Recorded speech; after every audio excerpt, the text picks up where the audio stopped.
Então, boa tarde, pessoal. A gente vai dar prosseguimento às nossas palestras, né, aqui na disciplina de seminários do PECOMP.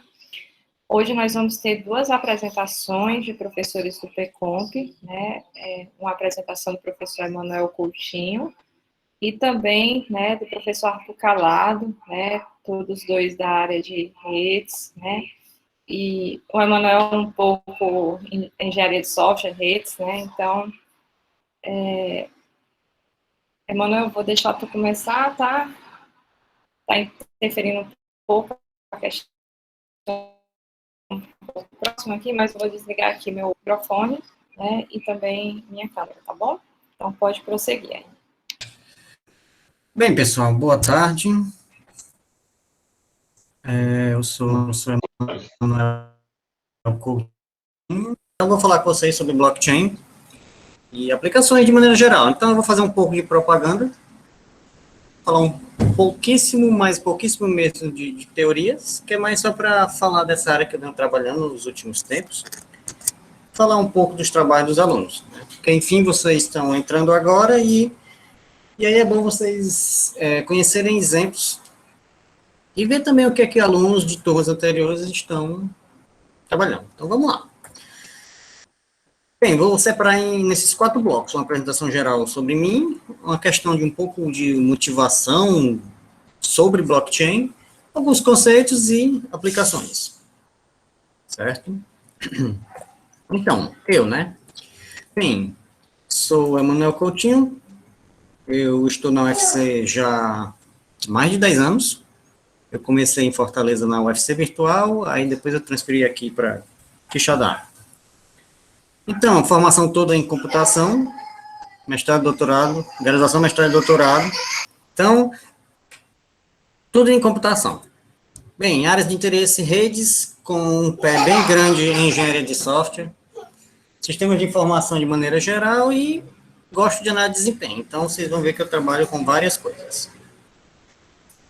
Pronto, então vamos agora falar de verdade do que eu vim fazer propaganda. Então, no caso, vamos focar um pouco em motivação da blockchain. Todo mundo conhece a questão de transações bancárias. Então, a blockchain, ela ganhou muito a propaganda nesse aspecto. Então, assim, aquela questão atual das transações bancárias, atualmente é algo muito centralizado. Você tem um banco com vários servidores, todo mundo que quiser acessar esses dados vai fazer um extrato, vai fazer uma transferência e há um registro disso em algum lugar. Ponto. Então, tudo é centralizado. Se cair o servidor, digamos, desse banco, acaba tudo.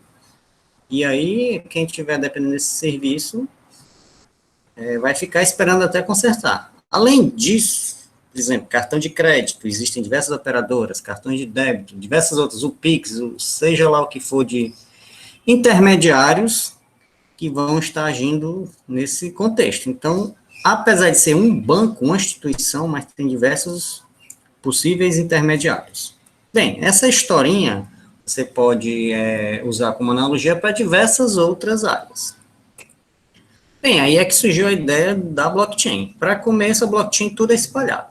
Você pode ter, obviamente, a blockchain em apenas um ponto, mas aí você não estaria aproveitando os benefícios.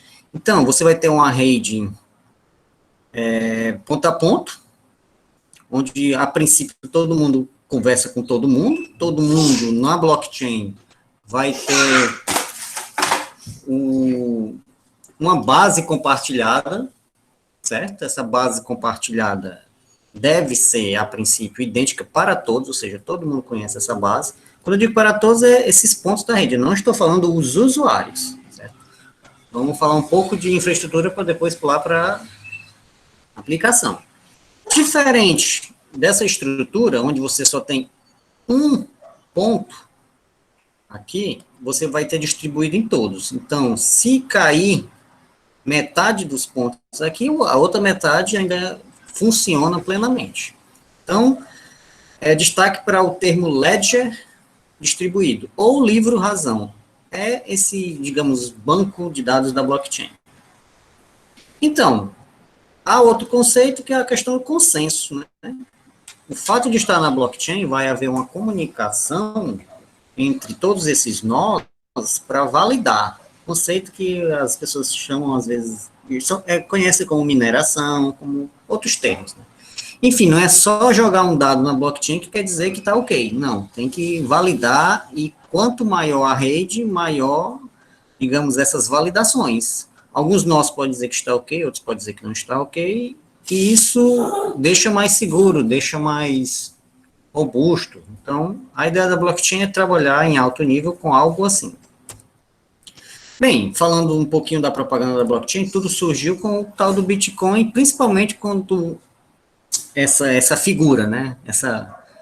A gente não sabe se é gente ou se não é gente, né? O tal do Satoshi Nakamoto, ele lançou aí, jogou esse artigo, que é o Por Trás do Bitcoin, artigo acho que, sei lá, 8 páginas. Então, muita coisa surgiu a partir daí, né? Bem, então vamos para conceitos um pouco mais focados. Bora. Oi. Não foi comigo, né?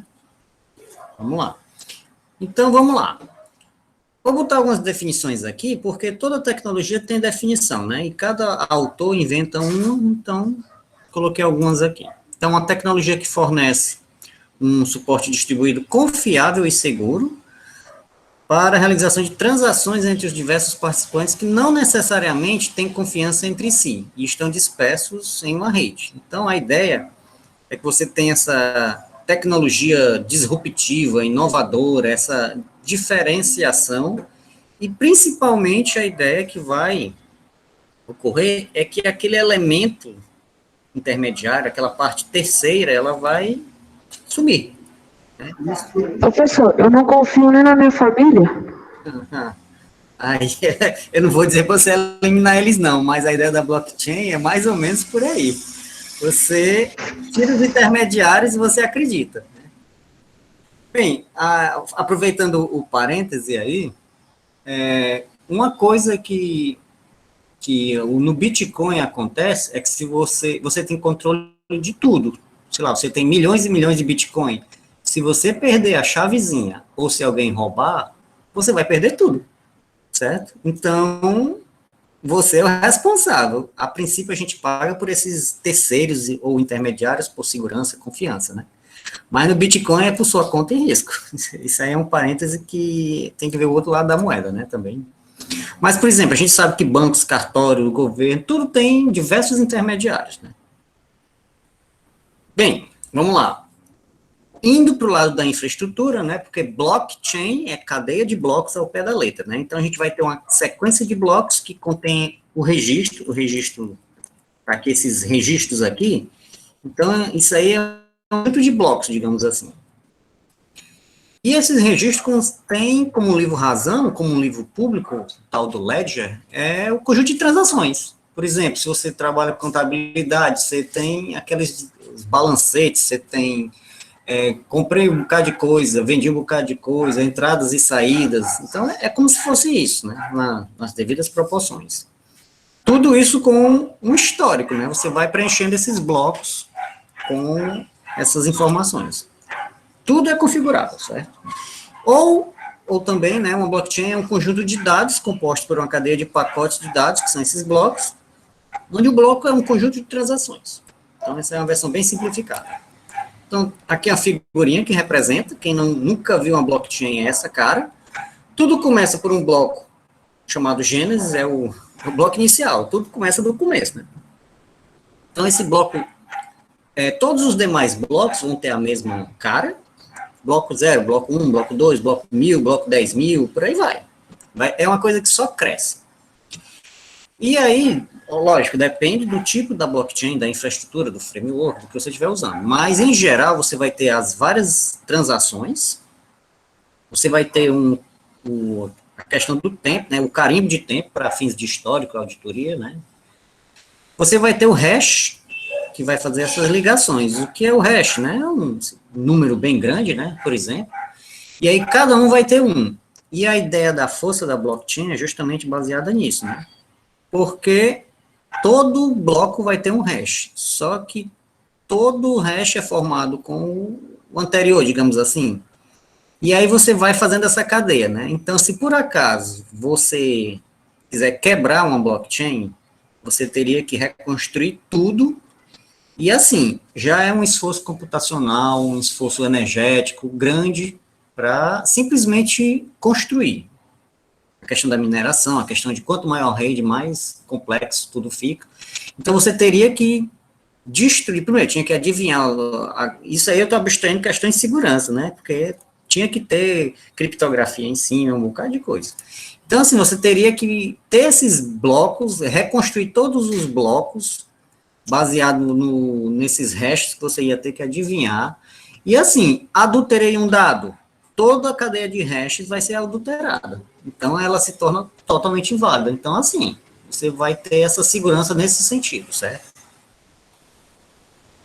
Bem, propriedades de maneira geral. Então, a gente tem várias, né? Por exemplo, a questão da descentralização, questão de disponibilidade e integridade, considerando que tudo fica replicado e pode ter, sabe-se lá quantos nós.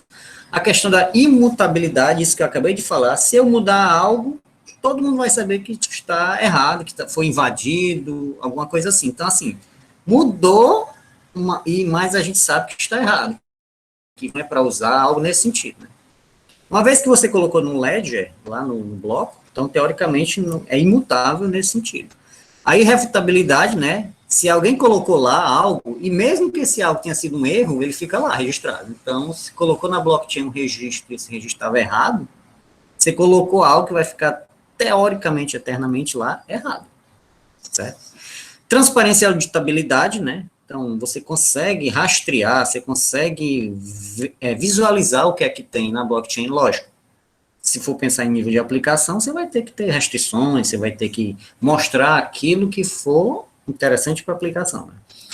A questão da desintermediação, você minimiza custos, burocracia com esses intermediários, e a questão da cooperação e incentivos. O Bitcoin, a questão da mineração é um grande exemplo, a questão da criptomoeda é um grande exemplo disso, né? Bem, tipos de blockchain, eu faço sempre a comparação com a questão da computação em nuvem. Computação em nuvem tem nuvem pública, como a Amazon, nuvem privada, por exemplo, uma nuvem na minha empresa com o OpenStack.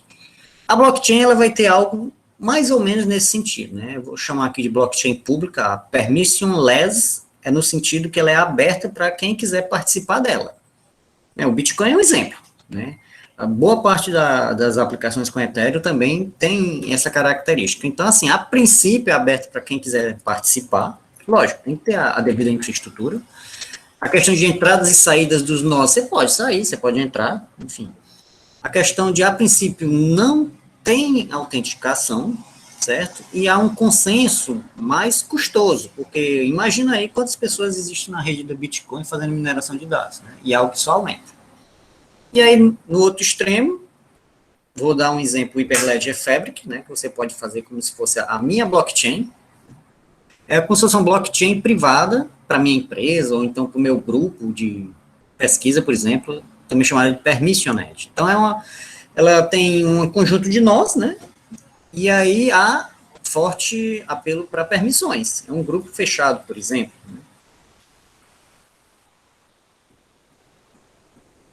Tem uma pergunta aqui. Professor, a pós-graduação tem quantas horas? Só para saber. Eu não tenho a menor ideia do que significa essa pergunta. Mas, enfim, depois a gente conversa. Nós identificados, eles geralmente fazem parte de uma instituição, são autorizados. Geralmente eles têm um interesse comum, né? Porque você não vai fazer uma rede privada justamente para atender ao público em geral. Não, geralmente é para um grupo fechado, né? E como é um grupo mais seguro, mais secreto em geral, o consenso, né, ele vai ser mais simples. Menos processamento, por exemplo. Bem, vamos lá. As transações, você pode pensar como são operações. Pensa, escrita e leitura. Né? Um CRUD, inclui, exclui, altera, consulta. São exemplos, né? Na blockchain, em geral, o que é que eu tenho? Eu tenho nos blocos registros, então eu vou ter escritas. Em geral, você armazena as escritas, né? E aí a consulta, lógico, tem um custo, mas você não armazena a consulta. Aí já subiu para nível de aplicação. Eu quero registrar a aplicação, as consultas, aí vai fazer a nível de aplicação. Mas, a princípio, você poderia ter questões de registro de dados, né? Então, assim, muitas vezes, os blocos você vai configurar para uma quantidade de transações, né? E existe a questão de espaço em disco, certo? De cara, desempenho em blockchain é bem menor do que algo tradicional, certo? E assim, em geral, as transações vão ter a assinatura digital de alguém, né? Alguém fez isso. Tem a questão de data, hora, também, enfim. Você pode pensar na transação como um método, né? E tem valores, entrada, saída. Se um método, ele pode ter parâmetros, né? Pode ter retorno, se for, por exemplo, uma função, um procedimento, né? E aí que vem o conceito do tal dos contratos inteligentes, né? Então, aqui, eu falo mais para frente, é só para ilustrar um exemplo de como um bloco vai ser preenchido com transações e a questão da validação, né? Vamos lá. Começa com o bloco inicial, vamos supor aqui que a Alice tem lá R$ 25 lá. 25 bitcoins lá no bloco. Beleza, é o primeiro, começou, colocou lá, tá lá registrado. Em um segundo momento, um outro bloco, ele registra duas transações. R$ 17 para o Bob e R$ 8 continua com a Alice. Percebam aqui, 17 mais 8 é 25. Eu tinha 20, a Alice tinha 25 antes, então ela está consistente, certo? Houve uma validação aqui para saber nisso. Existe um problema que eu posso fazer várias transações, 10 para o Emanuel, 20 para o Arthur, 30 para a Carla, 1 para todo mundo que está aí assistindo, e tudo isso tinha partido desses 25 da Alice. Não faz sentido. Isso é um exemplo de algo que não é validado, certo? Beleza, bloco 2 está ok. Bloco 3, o bloco 3 está fazendo referência apenas àqueles 17 do Bob. E aí foi 8 para a Carol e 7 para o Bob, continuou. Só que se você olhar, 7 mais 8 é 15. Cadê os dois que sobraram? Então, esse bloco, essa transação, na verdade, esse bloco inteiro está inválido.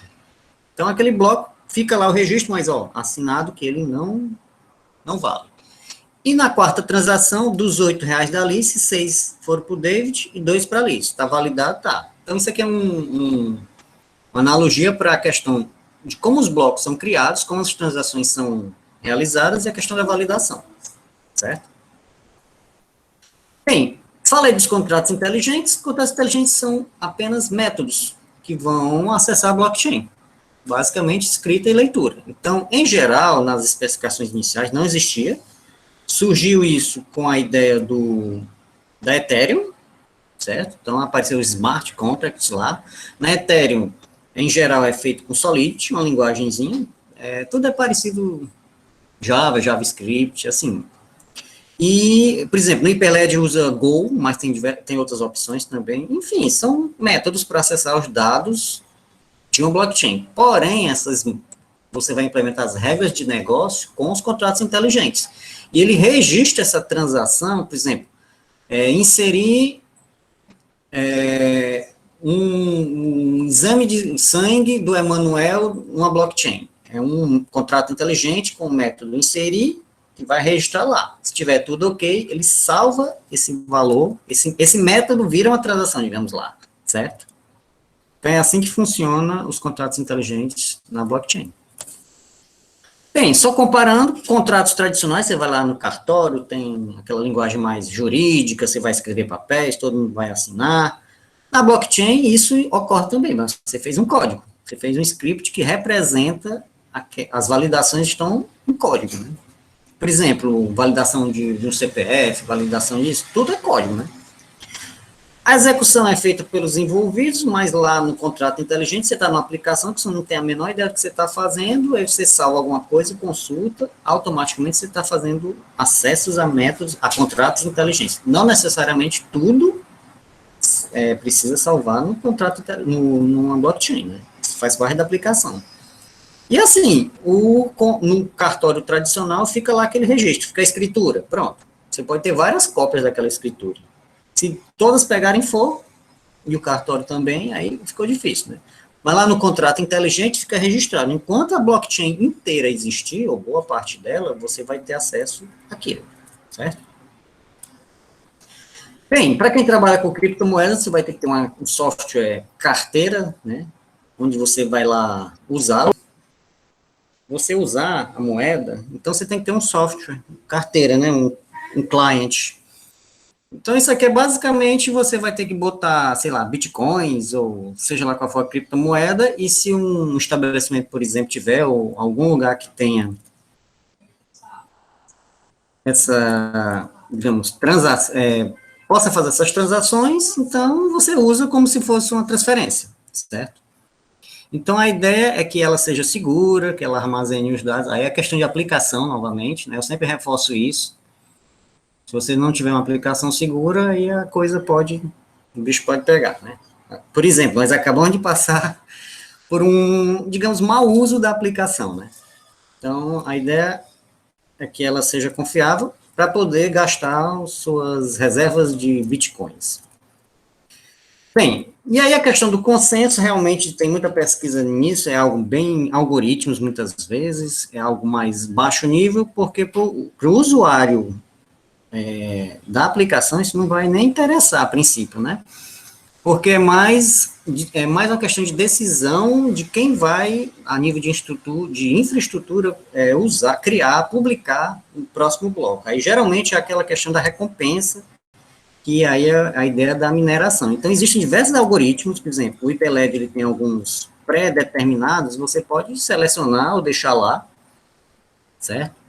Aí o que é que acontece? Isso daí geralmente provoca um esforço, uma batalha, né? Para quem conseguir, tem um desafio numérico às vezes, e por aí vai. E a pessoa pode inventar novos algoritmos para o consenso. Enfim, em geral, ele é que alguém vai ser o dono desse novo bloco, né?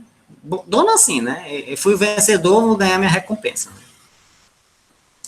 Bem, aí tem até a questão do conceito do que é a mineração em si, que é isso, né? Então, aqui pegando da Wikipedia, é o processo de adicionar registros de transações ao livro razão público do Bitcoin, que vai armazenando e armazenando e armazenando. Então, é o processo de ampliar, digamos assim, a rede. Certo, então chega de teoria, vamos para algo mais ação e tentar recuperar o tempo, né? Então, aplicações.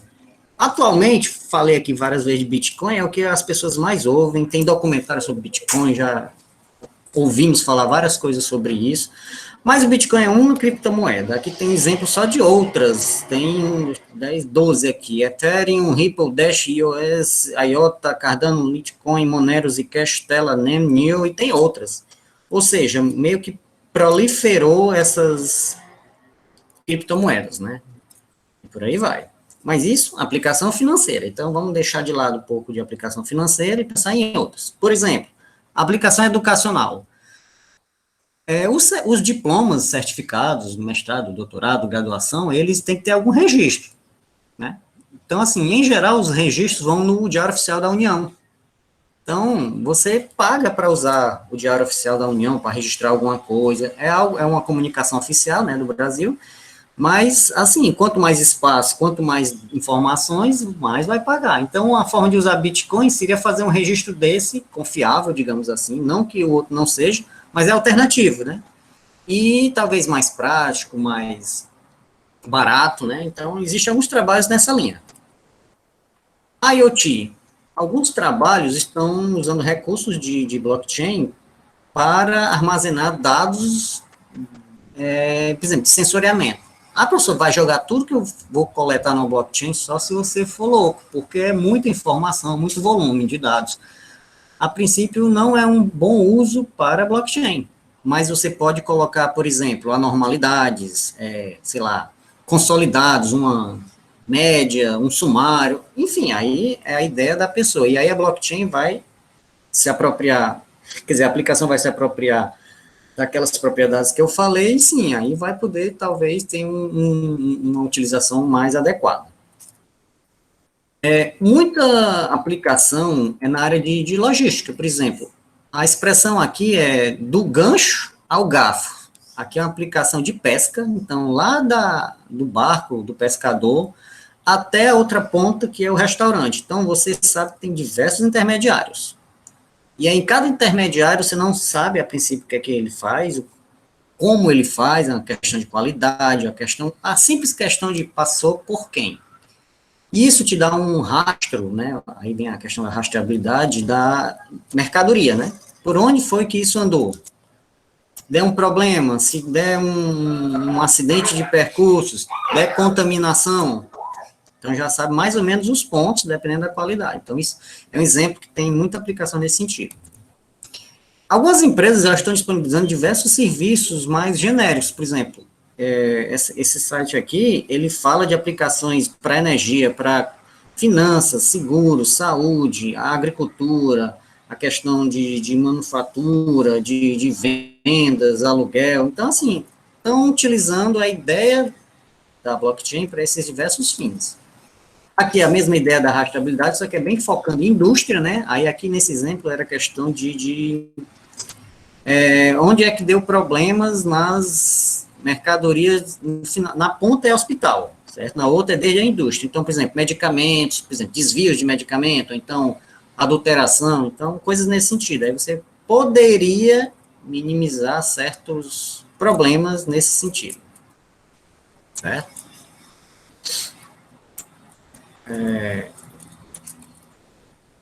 A agricultura também está se utilizando. A agricultura veio usar muitas coisas de IoT. Aí a blockchain entrou também em conjunto, não necessariamente com a IoT, mas, por exemplo, rastrear a origem dos alimentos, prevenção de adulteração de material, de desvios de materiais, a questão de descentralização, quanto menos, digamos, intermediários, a princípio, vai baratear mais, né, o produto final. A questão bancária também, por exemplo, a questão de transações, de remessas, aplicações, compensações, a própria transação bancária em si, financiamentos, regulamentações, empréstimos, então muita coisa está sendo registrada nesse sentido. Ok?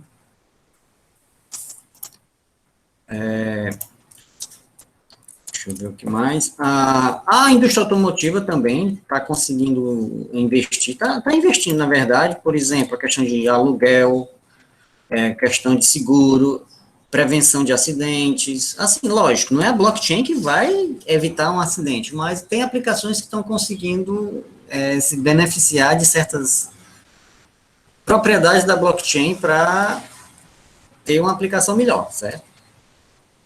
Ok.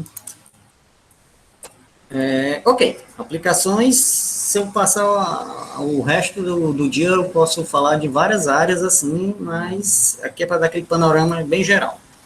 E aí eu vou partir já para eventos e publicações, muitos deles, se não a maioria, eu participei de alguma forma, e com alunos do PComp, de outras instituições, colaborações, que é para vocês perceberem que está invadindo diversas áreas. Por exemplo, ano passado, teve esse workshop, tudo foi virtual, daqui para frente tudo que eu vou falar foi virtual, né? Então, tem a cidade, mas foi virtual. Esse workshop foi focado em arquiteturas para blockchain, e por acaso, na trilha dos artigos, teve aqui uma carrada de trabalhos do Ceará, aplicações voltadas para health e saúde de maneira geral, aplicações voltadas para microserviços, aplicações voltadas para arquitetura e computação em nuvem de maneira geral, aplicações, utilização de padrões de projeto, motivações de modelagem. Esses que eu citei foram de pessoas da US, da UFC, e 3 ou 4 deles foram alunos do PComp aqui, né, que na verdade foram meus orientandos. Aqui é só a carinha de algumas coisas, por exemplo, em um trabalho a gente propôs uma arquitetura para a utilização da blockchain em conjunto com dados médicos e IoT. Aqui foi modelando, como é que eu modelo uma aplicação blockchain, utilizando padrões de projeto, camadas, aqui é bem engenharia de software mesmo. Teve uma aplicação já, uma publicação, que foi uma das primeiras, aí aqui tem um monte de gente, tem 3 professores do PComp, tem gente de outros departamentos, tem alunos variados, foi motivando a modelagem de blockchain em diversos aspectos. Como era algo no início, então tinham poucos trabalhos que comentavam de maneira mais direcionada para modelagem. Esse início que eu digo, isso aqui faz 2 anos, certo? Esse trabalho aqui foi publicado, aí isso aqui já é focando no trabalho do meu orientando, o Wellington, ele defendeu, acho que foi ano passado. O PComp, certo? Então, ele focou na educação, em usar blockchain na educação. Esse trabalho aqui foi bem engenharia de software, é uma arquitetura para consulta e registro de certificados no blockchain. Ele trabalha com educação e ele tem experiência nisso, né? Ele desenvolveu até essa aplicaçãozinha aqui. Esse outro trabalho foi com outros alunos do PComp, né, da última turma, foi a gente avaliando custos, né, porque a blockchain tem um custo e pode ser em dinheiro, né, na verdade, aqui a gente avaliou financeiro, né, então a gente avaliou o custo de transações simulando uma aplicação de doações, então lógico, a gente fez uma simulação aqui, né, mas tem que pensar nesse lado financeiro das aplicações de blockchain, né, principalmente se você for pagar pelo uso, né. Esse daqui foi recente, no início do ano, né, teve uma conferência que foi na Espanha, aí aqui foi eu tenho um projeto de iniciação científica com o Alan, aluno, ele estava aqui na sala antes da bagunça, né, e aí a gente trabalhou uma arquitetura e ele fez uma aplicaçãozinha web para mostrar dados de coleta simulando sensores no ambiente médico, né, foi algo mais ou menos assim, eram coisas armazenadas na blockchain. E, por fim, aqui a propaganda da dissertação do Wellington, né? Então, se vocês quiserem usar aí como exemplo, assim, só de um trabalho de blockchain, do PComp, a defesa dele foi essa daí. Uma abordagem baseada em blockchain para armazenamento de controle de acesso aos dados certificados de alunos do ensino superior. Então, a gente fez uma blockchain, a gente usou Ethereum, a gente usou, né? E aí teve a pesquisa com especialistas, pessoas que trabalhavam com isso, que responderam o questionário, a gente fez uma análisezinha estatística, a gente analisou a questão do custo financeiro mesmo, e foi um trabalho bem interessante. Aqui a equipe, o que é essa equipe? Eu chamo de equipe blockchain, né? Tem eu, o Wellington esse segundo, o Delano, o Wellington é da primeira turma, o PComp, o Delano é da segunda, junto com o Wagner, e o Alan é o aluno de iniciação científica, que nesse momento são as pessoas que eu trabalho aqui com blockchain, né? Ele não sabe não, mas o Vitor que está aí em algum lugar, ele ainda não sabe que vai trabalhar com isso, né? Então, próxima apresentação vai ter a foto dele aqui. É isso, pessoal. Sobre os inconvenientes, mas o recado é esse. Dúvidas? Perguntas? Boa tarde, professor. Antônio José, do PComp, aluno. Sobre as aplicações de blockchain, a gente teve esse problema recente aí, de alguns minutos atrás. Como eu usaria blockchain para controle de acesso em aplicativos? Tem algum trabalho já relacionado a isso? Cara, tem, certo? Não é minha praia voltada mais para segurança, mais controle de acesso, mas assim, a blockchain, ela vai pesar no desempenho, então de cara já tem que avaliar isso. Não é algo que vai morrer, ai meu Deus, vai demorar 1 mês para entrar, não. Por exemplo, se eu fizer aqui uma blockchain, um contrato inteligente, supondo que você esteja na base, né, aí você pode simplesmente criar um contrato inteligente que acessar você, então isso implica num pré-registro de todo mundo.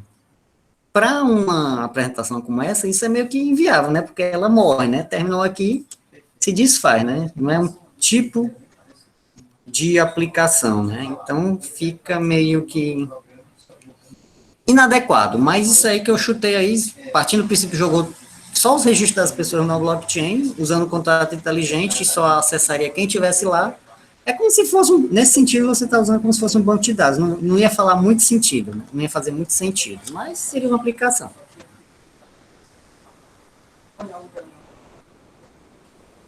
Ok, professor, obrigado. Boa tarde. Professor, posso fazer uma pergunta? Passa. Pronto, aqui é Valmir do PComp também, tá bom? 5 semestre. Professor, uma dúvida assim em relação à questão de aplicações financeiras, né? relação às criptomoedas em si. Hoje em dia, tem muitas criptomoedas, está surgindo muitas criptomoedas também, né? Diversas aí. Eu só acho que isso aí, de certa forma, assim, é um problema, não, porque fico pensando em relação à questão de uma hora não tem mais valor, sabe? Tipo assim, tem muito, não tem mais valor nada, sabe? Só acho que é, assim, se eu tenho algo, alguma opinião sobre isso assim, ou não. Cara, eu acho que tem que. Eu não invisto. Eu não tenho muita coragem, não. Certo? Eu acho que já tem demais, mas eu nunca fui atrás nem sequer fazer o mínimo com isso, certo? Então, sou suspeito, sou mais tradicional, né? Convencional nesse sentido. Então, assim, eu sou meio desconfiado no sentido que, sabe, aquela coisa que você fica com medo? E ainda Entendi, mais eu passo por isso também. quando tem até uma história aí de um cara que perdeu um HD, logo no início ele tinha não sei quantos bitcoins, as chaves, como eu disse, né? E aí ele perdeu o HD sem querer, um HD removível, e foi pro lixão. Ele, rapaz, hoje estava valendo milhões e milhões. Até hoje ele deve estar arrependido. Já pensou eu perder essa chave? Ah, meu Deus, já brigo por R$ 10, imagine um monte de dinheiro desse. Eu É verdade. sou suspeito para dizer essas coisas. Tá E bom, fazer obrigado. backup de chaves, professor, como fazer de forma segura, ou nem é recomendado? Cara, é o seguinte, é aquela história, né? É que nem senha. Você vai decorar todas as senhas? Não sei. Ah, então você vai botar em algum lugar. E se perder ou se alguém pegar? Com o Bitcoin é isso. Se você. A chave é um número que você não vai decorar. Professor, o senhor já sabe dizer se no Brasil a gente já consegue, por exemplo, fazer. Já tem casa de moeda, já consegue trocar o Bitcoin, por exemplo, por dinheiro, Isso, sei isso. lá, uma transferência. Eu sinceramente, sincero, eu não sei dizer, também nunca fui atrás. Mas uma coisa que eu achei interessante, eu estava assistindo um documentário do. Eu não sei qual é o nome, não, alguma coisa Bitcoin, né? E aí, foi a primeira vez que eu vi várias pessoas comprando com o Bitcoin mesmo. Tipo assim, você, na carteira em si, quando você vai, você deve ter algo que é independente de país, né? Aí você deve carregar, fazer crédito, né? Comprar, né? Deve ter algo assim. E aí a pessoa compra, normalmente comprou um cafezinho, comprou algumas coisas. Se eu não me engano, era no Japão e na Coreia que as pessoas estavam fazendo isso. Era mostrando que não é um bicho de sete cabeças, né? Mas para mim ainda é. Aqui eu desconheço. Mas aí, no caso, para um brasileiro, vamos supor que ele queira investir em Bitcoin, né? Eu tenho, na verdade, um conhecido, né? Que logo no começo, na época bem fervorosa do Bitcoin, ele tinha uma carteirazinha e ele tinha alguns valores, né? E eu sempre fiquei curioso para saber como é que ele faz para resgatar. Será se dava para ele fazer, tipo, resgatar em dólar e depois, que aí em dólar tem a casa de câmbio, né? E depois ele iria numa casa de câmbio, sei Eu lá, um acho, eu banco, acho e que isso é resgatar em real. possível, tá? Será se é Eu acho possível? que isso é possível. Eu acho, porque, assim, como eu te disse, eu não sei como é que funciona o fluxo disso, né? Minha praia não é essa. Mas você deve, com uma carteira daquela, pegar uma coisa, converter para outra, resgatar, enfim, deve ter alguma coisa assim. Eu só não sei como Professor, disso. consegue me ouvir? Eu consigo Todo dar uma explicaçãozinha rápida como é que funciona. Lá é o seguinte: Pronto, você normalmente tem uma corretora, o Brasil possui vários corretores que trabalham com Bitcoin, entendeu? pronto. Aí lá o que é que acontece? Também para quem brinca com a bolsa de valores é a mesma coisa. Você transfere o seu valor em real para a corretora. Aí normalmente ela cobra uma taxa ou não, né, para questionar a transação do serviço. E lá você faz a aquisição do Bitcoin. Aí como é que é a questão da conversão? Você pode comprar e vender Bitcoin dentro da corretora, entendeu? Ela cobra seus juros e depois ela converte para o real brasileiro. Aí você também pode comprar com corretora dos Estados Unidos, de onde for. Aí você consegue fazer essa conversão direta, entendeu? É só uma transferência, transação bancária normal. É como fazer uma casa de câmbio. Isso. Só que aí quem é a casa de câmbio, no caso, para o Bitcoin ou para a Bolsa de Valores, com qualquer investimento de ação, fundo imobiliário que você investe, essa coisa hoje que a gente chama, você faz através da corretora. Pronto. Acho que Tá é aí. isso aí. Próxima apresentação eu vou contar essa história. E aí, pessoal? Algo a mais?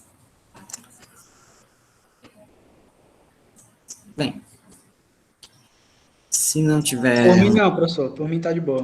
Pois é, se não tivermos água a mais, vamos passar para o professor Arthur, porque a gente já perdeu aí meia hora nessa brincadeira, né? E aí, eu agradeço a atenção e vamos lá. Arthur, você está aí? Sim. Pronto. Bem, boa tarde. Arthur, agora é com você. Obrigado, Manuel. Muito boa a sua apresentação. Boa tarde a todos. Meu nome é Arthur Calado, eu sou professor da UFC em Quixadá. Estou, no momento, coordenador do PECOM, né? Eu queria só dizer que eu sei que já tem operadoras de cartão de crédito que aceitam pagamentos em Bitcoin, né? Você faz uma compra com cartão de crédito e paga a fatura do cartão com Bitcoin, né? Então, na prática, você pode usar seus Bitcoins para comprar qualquer coisa que dê para comprar com cartão de crédito, né? Não é no Brasil, né? Essa operadora de cartão de crédito. É fora do Brasil, mas brasileiros podem ser clientes também, né? Bom, eu sou Arthur Calado, já me apresentei. Eu tenho graduação em Ciência da Computação pela UFC, né? E fiz mestrado e doutorado na UFPE, né? Em Ciência da Computação também. Deixa eu exibir a apresentação aqui. Preparei aqui uma apresentação de alguns temas que eu tenho trabalhado. Bem, aqui está. Alguns temas que eu tenho trabalhado recentemente, né? Internet das coisas, análise de desempenho, monitoramento aéreo e, mais recentemente, internet interplanetária. Né? Vamos falar desses 4 temas, né? Internet das coisas, né? A ideia é que, em breve, quase todos os objetos com os quais lidamos no dia a dia terão IP, né? E aí você vai poder ter um maior controle, né? Sobre o gerenciamento desses objetos, né? Deixa eu desligar meu vídeo para ver se melhora aí para alguns a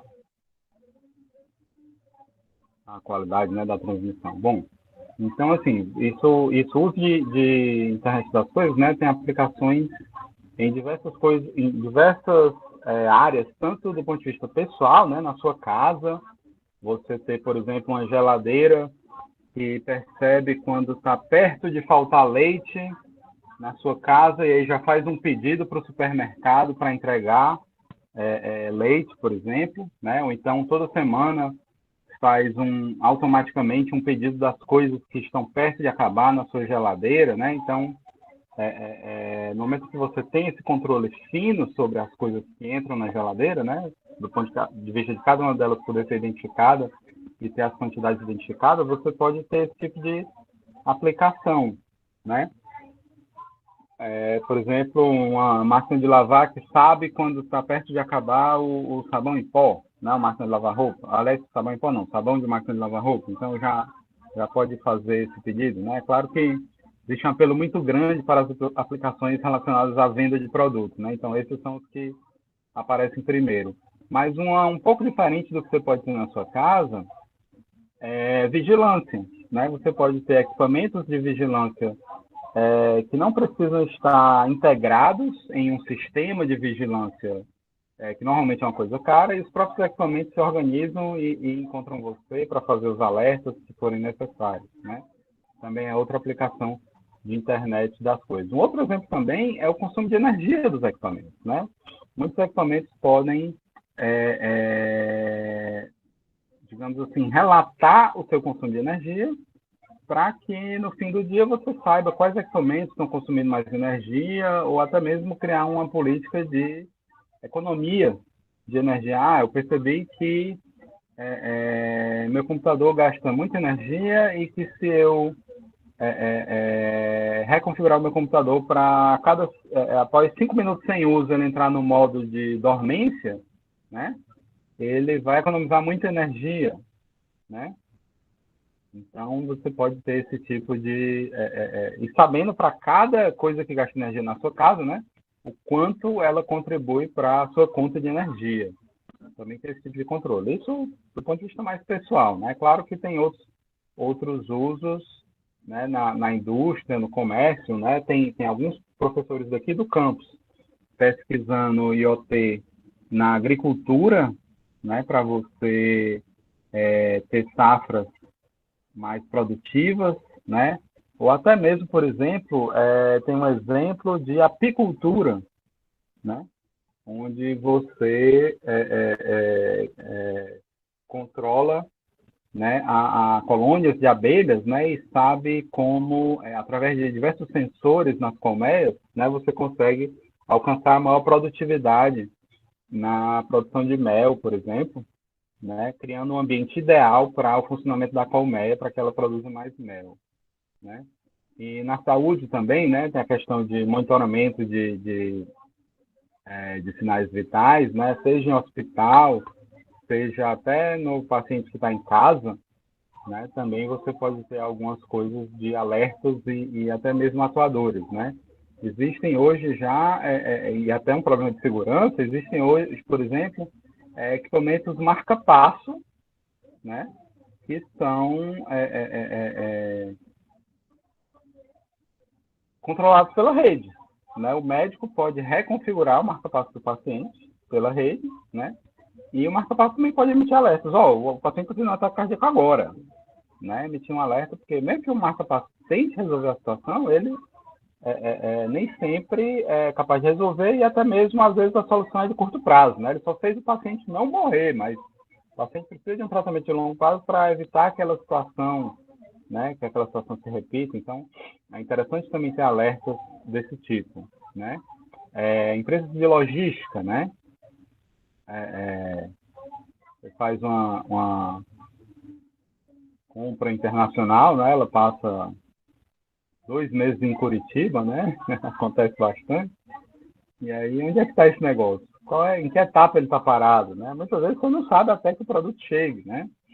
Então, tem um maior controle sobre a logística, é também interessante, e o IoT permite isso, né? No momento que você faz rastreamento de todos os objetos, né? E hoje já tem dispositivos para baratear esse tipo de rastreamento, você acaba tendo maior sucesso e maior rapidez nas entregas de encomendas, né? Ou até mesmo empresa de entrega de caminhão de entrega, né? Caminhões, frotas de entregas, né? Também podem se beneficiar, né? Um gerente da frota quer saber exatamente onde é que está o caminhão que devia ter chegado há 2 horas no destino e não chegou ainda, né? Onde é que ele está, o que aconteceu, né? O caminhão muitas vezes passa em área que não tem a cobertura da rede celular, você não consegue ligar para o caminhoneiro para saber o que aconteceu, né? Se você tiver um esquema de IoT baseado em laços de satélite, né? Também pode auxiliar bastante isso, né? Existem, claro, outras soluções que não são de IoT e que são baseadas em satélites, né? Mas que são bem caras, né? Bem mais caras. A ideia é baratear um pouco isso, né? Da mesma forma, rastreamento veicular, né? Você tem um carro, uma moto, um ônibus e se ele for roubado, né? Você conseguir informar a polícia exatamente onde ele está para reaver o produto, né? E você pode, num nível mais macro, ter o controle disso, por exemplo, para uma cidade, né? Aquele exemplo que eu dei do gasto de energia, você pode expandir para, quais são os tipos de usos que estão gastando mais energia na minha cidade? Como é que eu faço para economizar? Eu preciso economizar 7% do consumo de energia da minha cidade para evitar uma bandeira tarifária mais cara, né? Onde é que eu posso economizar, né? Então, esse tipo de relatório, né, pode ser bem interessante, né? De você saber. Será que não dá para economizar em algumas coisas? Né? Por exemplo, uma pessoa viajou, mas a geladeira está consumindo muita energia. Será que não dá para diminuir um pouco o gasto de energia da geladeira, já que ela não está sendo aberta o tempo todo, dado que a pessoa está viajando, né? e com isso reduzir o gasto de energia. Então, esse tipo de controle mais fino, né, pode se expandir, né, até para um consumo de uma cidade, para criar políticas de melhor uso, né, da energia, ou até identificar, ou até não exatamente com atuação, né, mas simplesmente identificar onde é que está havendo mais desperdício. Né? Por mais que você não possa remotamente fazer a geladeira de uma outra pessoa reduzir o consumo, né? Porque quem controla o uso da geladeira é a própria pessoa, né? Mas você pode avisar, ó, verificamos que no último mês você consumiu tanto de energia com geladeira, né? E eu sei pelo rastreamento do seu veículo que você estava viajando, né? Será que não era... ou que você viajou boa parte desse mês, será que não era melhor você mudar a sua política de uso da geladeira, né? Sempre tinha esse tipo de alerta que no nível macro pode trazer grandes reduções, né, de consumo de energia. Ou de outras coisas. Isso também se aplica a consumo de água, né, e tal. Então, IoT, né, é um sistema complexo, né, que possui, assim, no nível mais macro, né, possui inteligência, possui conectividade, possui escalabilidade, né, ele deve funcionar bem para dezenas ou milhares ou milhões de equipamentos, né, heterogeneidade, né, é importante que os diferentes dispositivos de diferentes fabricantes interajam, e segurança. Né? O caso do marca-passo que eu falei, né, é um caso bem extremo dessa preocupação com segurança, mas outros também têm, né? Vai que a sua geladeira que pede leite de forma automática, todo dia está pedindo 5 litros de leite, né? Tá alguma coisa errada aí, né? Então, o controle sobre políticas de segurança também, em cima disso daí, também pode evitar problema, né? E aí, se você tem milhares de dispositivos potencialmente vulneráveis, né, a ameaça de segurança cresce também exponencialmente. Então, você precisa ter boas políticas de segurança implementadas para evitar problemas, né, com o uso desses dispositivos IoT. Eu tive um aluno de mestrado, né, que fez uma classificação automática de tráfego IoT, né? Então ele pegava diversos exemplos, né, de tráfego IoT. Ele fez um test bed, né? Ele pegou vários equipamentos que estavam gerando tráfego IoT e a ideia era que no provedor, só em observar o tráfego passando, você já consegue dizer quais são as aplicações que estão gerando aquele tráfego, né? Quais são os dispositivos, ou pelo menos o tipo de dispositivo que está gerando aquele tráfego. E aí ele viu que conseguia identificar um percentual bem alto do tráfego, né, baseado nessa metodologia focada em aplicações IoT. Né? Isso é muito bom para fazer planejamento de rede, né? Você saber que aplicações estão usando mais, e também é interessante até para detectar anomalias de tráfego, né? Equipamentos invadidos que estão gerando tráfego demais, né? Essa detecção de anomalia também é muito interessante para encontrar e minimizar os problemas, né? Imagina que você contrata a internet e você está usando um percentual alto dessa sua internet com o tráfego de uma aplicação maliciosa, né? Uma aplicação que você não queria que estivesse rodando, mas que essa aplicação está rodando em um dispositivo seu que foi invadido, né, e está gerando um tráfego de rede, você conseguir detectar isso, né, não só para economizar o tráfego de rede, mas também para, sei lá o que esse dispositivo invadido está fazendo, né. Então, corrigir o problema, os possíveis outros problemas além da rede, né. Então, um aluno meu trabalhou com isso daí, né. E também ele propôs, né, uma arquitetura, né, para permitir esse monitoramento, né, que leva à classificação. Então, isso aí foi a arquitetura que esse aluno propôs. Né? Ele propôs uma arquitetura para permitir esse monitoramento e a classificação desse tráfego e a detecção de anomalias, né, e diversos outros serviços associados a essa classificação, né. Outro tema com que eu trabalho, né, análise de desempenho, né, análise de desempenho voltado a redes, né, mas análise de desempenho é uma caixa conceitual que se aplica a muita coisa, né, não apenas a rede, mas eu tenho aplicado bastante com meus alunos em rede, né, inclusive nos outros temas que eu trabalho, né, de IoT, monitoramento aéreo, internet das coisas, né. Então, na análise de desempenho, a gente tem diversas técnicas de experimentação, né, que podem ser resumidas em modelagem analítica, né, que parte da criação de um modelo teórico sobre aquilo que você está estudando, medição, né, que é você ter o seu objeto alvo de estudo e usá-lo, né, eu quero avaliar o desempenho de uma rede de fibra ótica GPON com tal configuração. Beleza, você precisa ter a rede de fibra ótica GPON com essa configuração para poder avaliar, né, medição em cima do objeto de estudo, né. Também a gente trabalha com simulação, né, que é uma avaliação estatística em cima do comportamento presumido, né. E aí você precisa ter simuladores ou construir simuladores para fazer isso, né? E claro que esses simuladores precisam ser validados ou ter sido validados para ter alguma confiança sobre o resultado deles, né?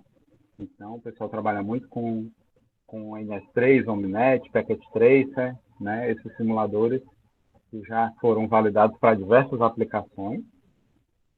Ou ainda você pode ter uma metodologia híbrida, né? Que mistura algumas dessas metodologias anteriores. Eu tenho tido bastante sucesso, né, no trabalho com meus alunos, usando emulação de rede, né? Emulação de rede, ela mistura um pouco a medição com a simulação, né? Basicamente, eu faço uma medição, mas eu não preciso ter todos os equipamentos que seria necessário ter para fazer a medição. Eu posso abstrair alguns aspectos. Por exemplo, partes da rede, eu posso usar um emulador de malha de rede, né?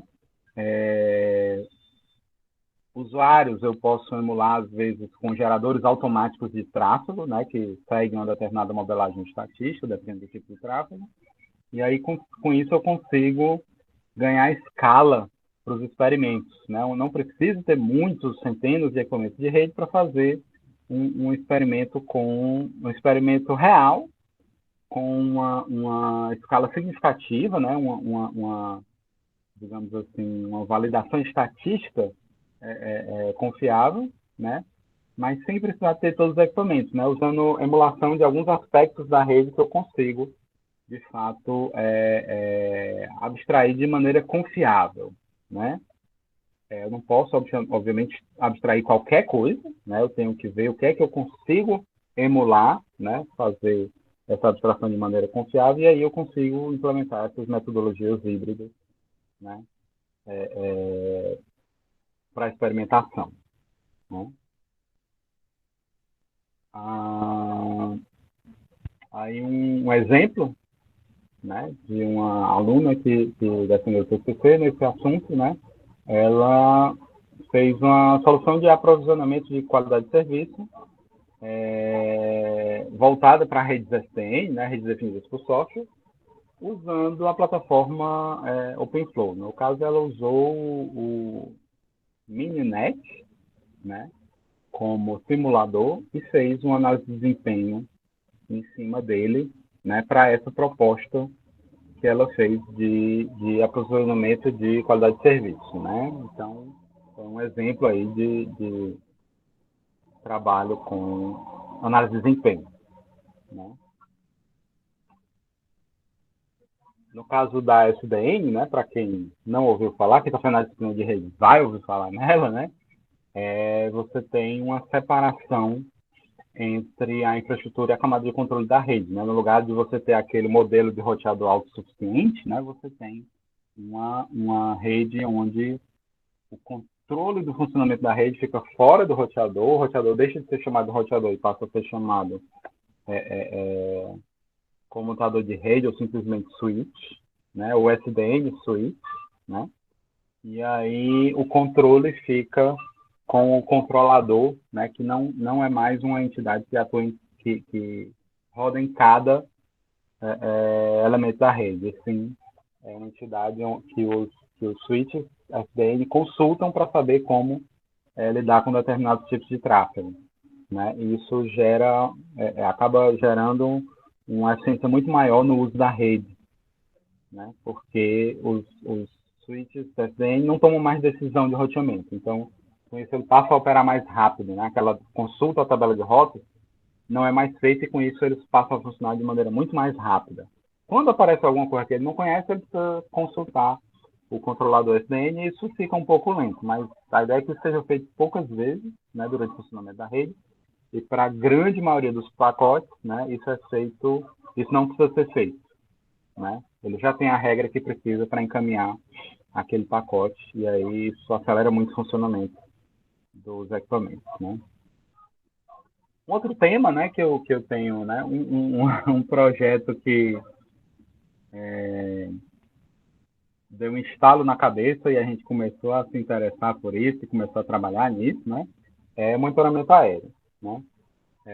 A gente tem um sistema de controle aéreo, né?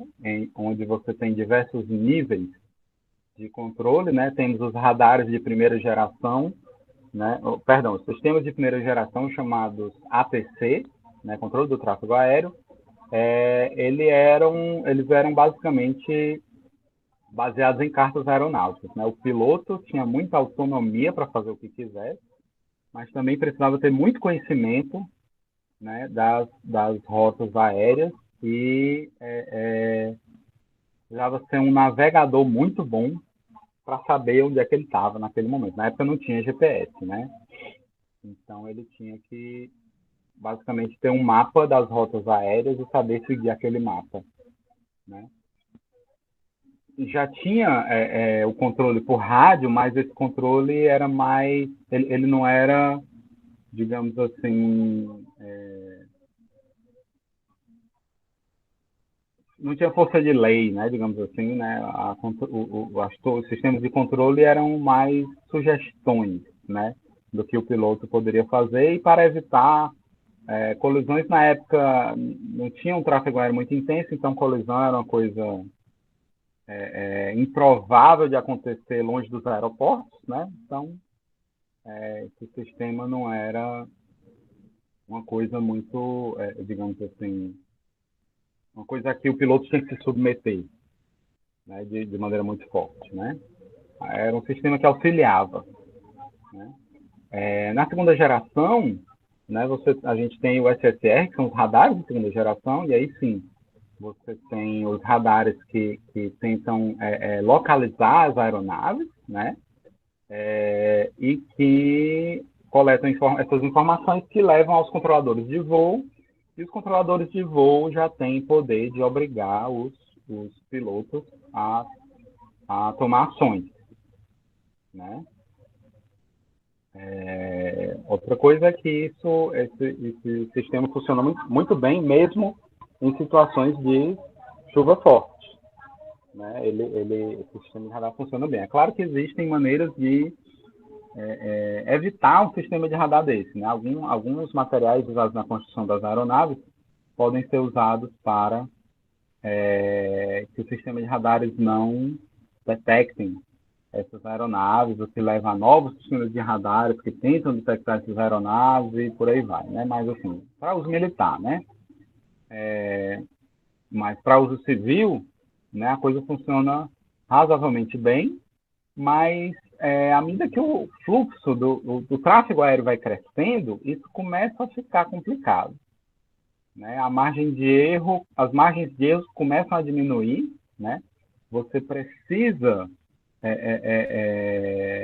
promover um distanciamento grande entre as aeronaves para que esse sistema funcione bem. E com a necessidade do aumento do fluxo aéreo, isso passa a ser um problema, né? Você tem que manter uma distância de 5 quilômetros entre aeronaves, para pouso e decolagem, é muito complicado nos momentos de maior fluxo nos principais aeroportos, né? E aí o ideal era que você pudesse manter uma distância menor, 2,5, 3 quilômetros entre as aeronaves, mas aí a segurança já passa a ser um problema muito grande, porque o perigo de colisão entre as aeronaves cresce muito, né? E com esse tipo de sistema, né, por mais que os controladores de voo possam mandar nos pilotos, digamos assim, né, o risco de acidentes cresce, né? E a gente tem tido muitos acidentes aéreos, né? Tem até um site chamado avherald.com, né? AV Herald, que relata, digamos assim, incidentes aéreos, não necessariamente acidentes, mas incidentes aéreos do mundo todo, e esse site todo dia recebe novas entradas de coisas que aconteceram, né? Digamos assim, um site de notícias sobre incidentes aéreos, né? E sempre está acontecendo alguma coisa, né, devido ao grande fluxo aéreo no mundo todo, né? E aí a gente tem, desde o final dos anos 90, esse sistema de terceira geração, que é o CNS-ATM, que ele já é um sistema que foi criado em cima da ideia de que existe GPS, né? E ele usa um protocolo de comunicação chamado ADS, né? Esse ADS, ele é um protocolo que informa a posição das aeronaves, né? E ele tanto tem o modo pergunta e resposta que já tinha no segunda geração, embora a segunda geração não relate a posição da aeronave, ele relata a identificação, né?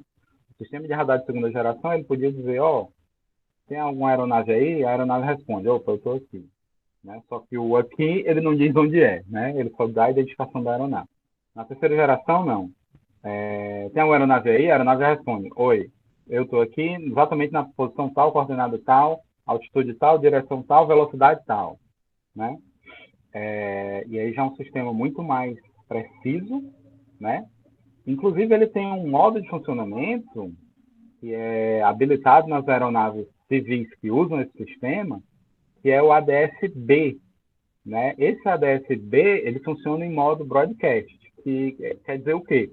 Que a aeronave está o tempo todo divulgando a sua informação de posicionamento, altitude, direção, velocidade, até mesmo situação de emergência, né? Para cada situação de emergência tem um código diferente, ele também está divulgando isso daí, né? Para os controladores de voo saberem essa informação o mais rapidamente possível, né? E até para tomar a decisão. Então, por exemplo, quando a aeronave dá uma falha no motor, ele já divulga o código de problema de falha do motor, né? E aí o sistema de controle aéreo já recebe essa informação e pode tomar uma decisão rápida, né? Vamos direcionar essa aeronave para o aeroporto tal, que é mais perto. Se ele conseguir ainda manobrar a aeronave, vai para o aeroporto tal, né? E evita alguns acidentes, né? O problema do ADS-B é que a renovação do parque aeronáutico é muito lenta, né? Uma aeronave funciona em média, ela é usada em média por mais de 30 anos, né? A vida útil de uma aeronave é, em média, acima de 30 anos. Então, para você trocar... E o sistema tem um preço, né? Não é qualquer aeronave que é vendida que vai ser vendida com esse sistema. Então, alguns países já estão exigindo que novas aeronaves, a partir de um determinado porte, precisam ter esse sistema, né? Aeronaves antigas não são obrigadas a adotá-lo, mas aeronaves novas já há alguns anos, né?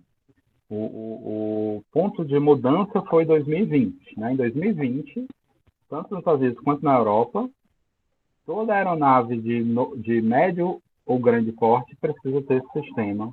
Aeronaves de pequeno porte não são obrigadas, né? Mas aeronaves de médio ou grande porte, novas, são obrigadas a ter esse sistema, né? No Brasil ainda não existe essa obrigatoriedade, né? Por mais que o sistema já tenha mais de 20 anos, né? Mas a ideia é que isso facilita, né? Com essa informação mais precisa sobre as aeronaves, que ainda está em implantação no mundo todo, né, porque a maioria das aeronaves não adota esse sistema ainda,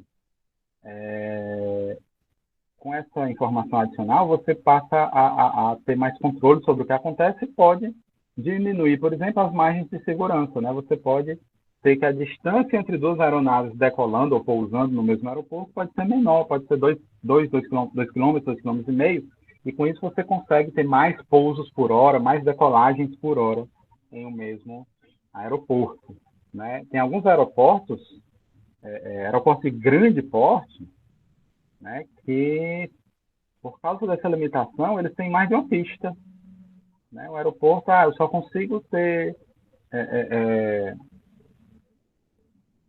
vamos supor, 20 decolagens por hora, mas eu preciso de mais do que isso. O que é que eu faço? Eu construo outra pista. Aí eu tenho 20 decolagens por hora numa pista e outras 20 decolagens por hora na outra pista também. Né? E aí eu dobro minha capacidade de decolagem. Eu posso, em um momento, usar uma pista para decolar e a outra para pousar.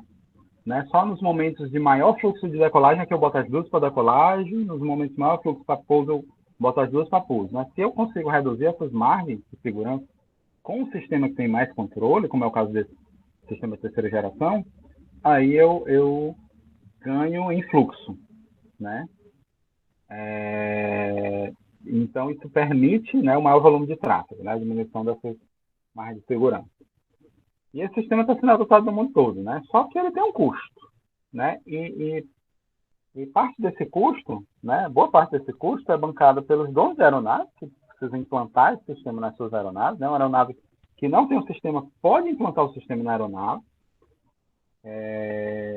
quanto do ponto de vista do monitoramento aéreo. Né? Então, isso aqui é uma tela de um radar do controle aéreo. Né? Isso, para um operador humano controlar, é muito complicado. Né? É muito complicado de você evitar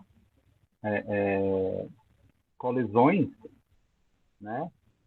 Primeiro que tem o erro humano. Né? O erro humano, né? Você decifrar uma tela dessa, né? Você tem aí os códigos das aeronaves, né? Você tem modelo de aeronave, você tem código do voo, né? Você tem a altitude das aeronaves, né? E claro que tem um treinamento, né, para você trabalhar com isso, mas mesmo assim, né, mesmo que você entenda tudo que está aí, né, tem lugar aqui que você não consegue nem enxergar direito, né, dada a poluição visual do negócio, né? Então, tudo isso pode levar a problemas, né? O sistema é feito para que um erro não resulte em acidente, né? Os acidentes aéreos só acontecem quando você tem mais de um erro encadeado, né? O piloto cometeu um erro, o controle de voo cometeu um erro e a aeronave deu defeito na pecinha, aí juntando tudo isso acontece um acidente aéreo, né?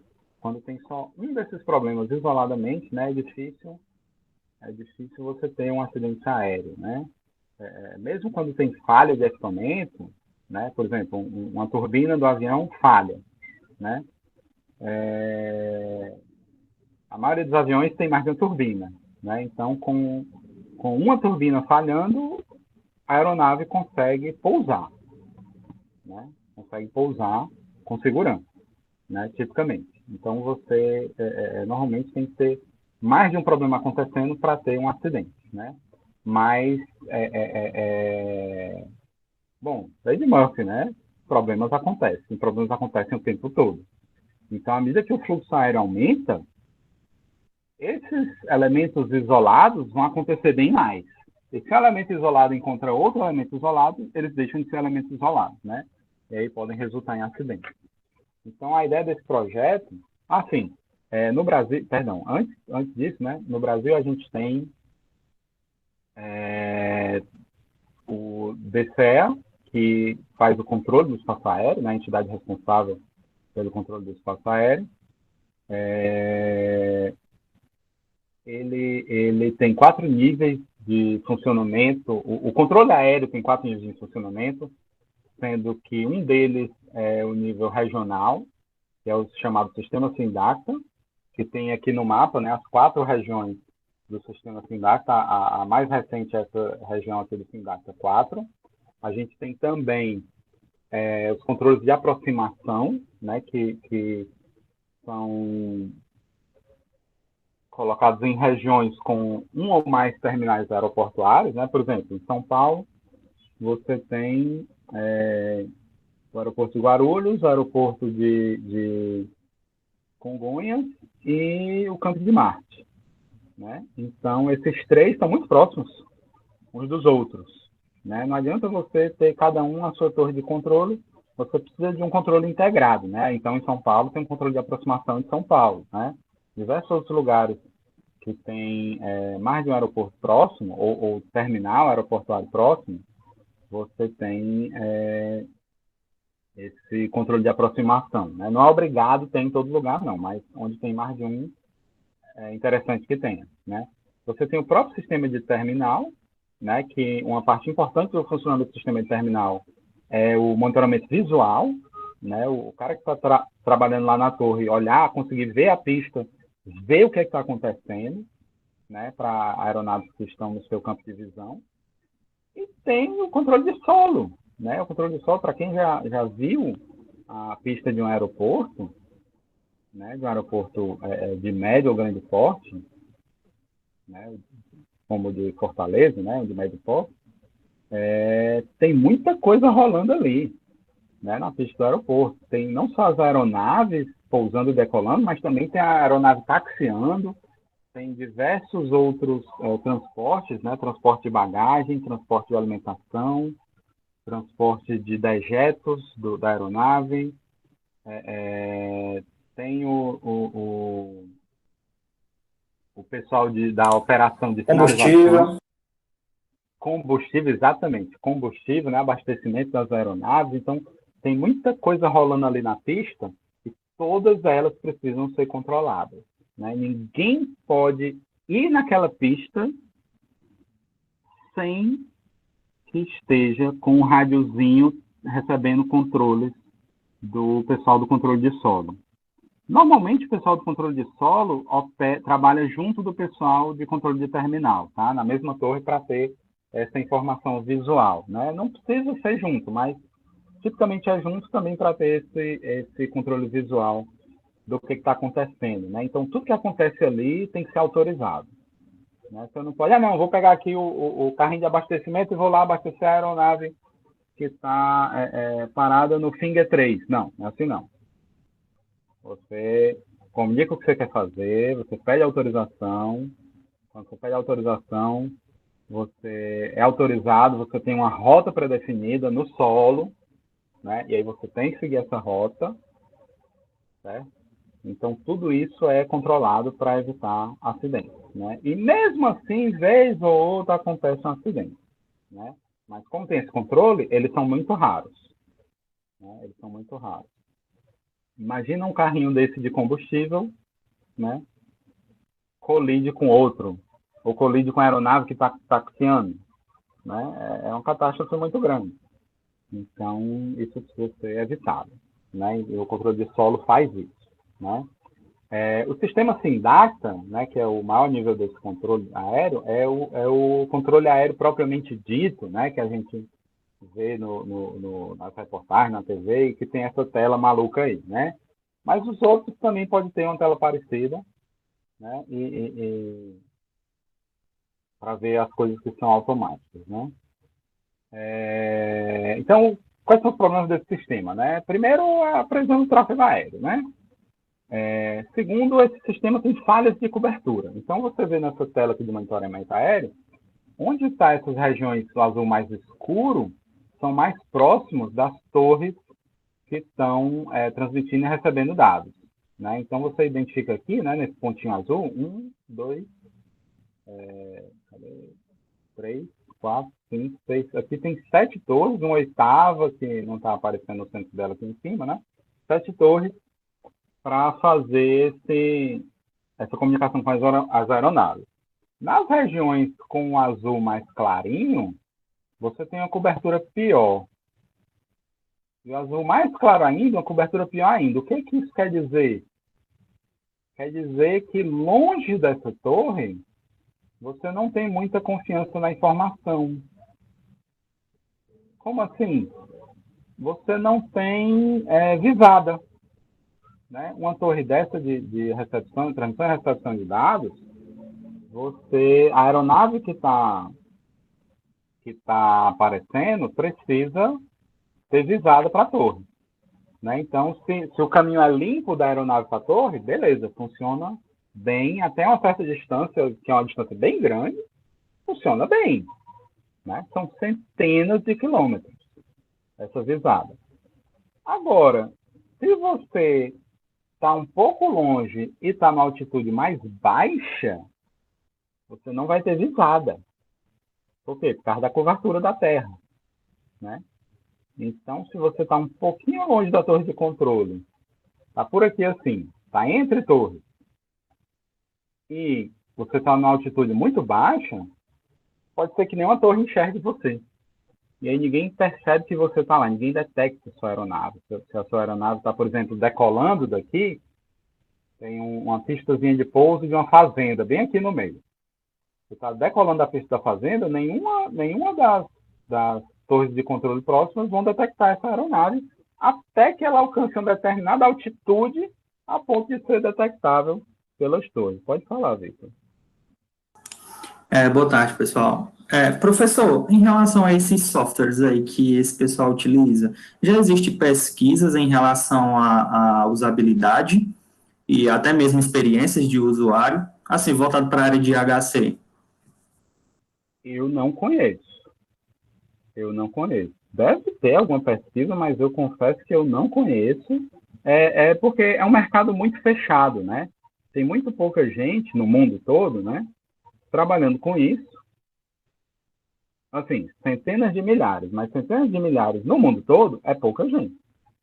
E os sistemas tipicamente são proprietários fechados.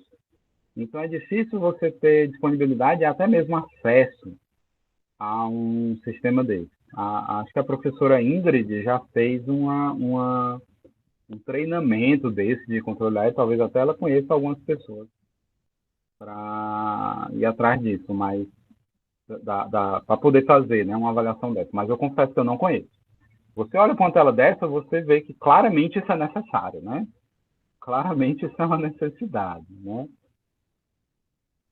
Sim, sim. Já era uma coisa assim que eu estava batendo na cabeça, né, que já vai ser um trabalho um artigo para a gente construir, né, na disciplina de redes, e eu estava pensando nesse sentido, né, tanto na interface dos dispositivos IoT, como é que se é trabalhado isso com o usuário, e agora você falou nessa tela bagunçada aí ficou aquela vontade também, né, de fazer esse tipo de pesquisa. Sim. Parece haver muito espaço, né, para isso. Eu realmente não conheço as publicações nessa área de usabilidade para monitoramento aéreo, então não sei lhe responder, né, mas eu confesso que eu não conheço, né. Bom, e aí essas falhas de cobertura, né, também são um problema, né. Além disso, tem os equipamentos que podem falhar ou até mesmo ser desligados, né. Não sei se vocês lembram, né, teve um acidente aí de um jato de linha, né, de carreira da Gol com um jato Legacy particular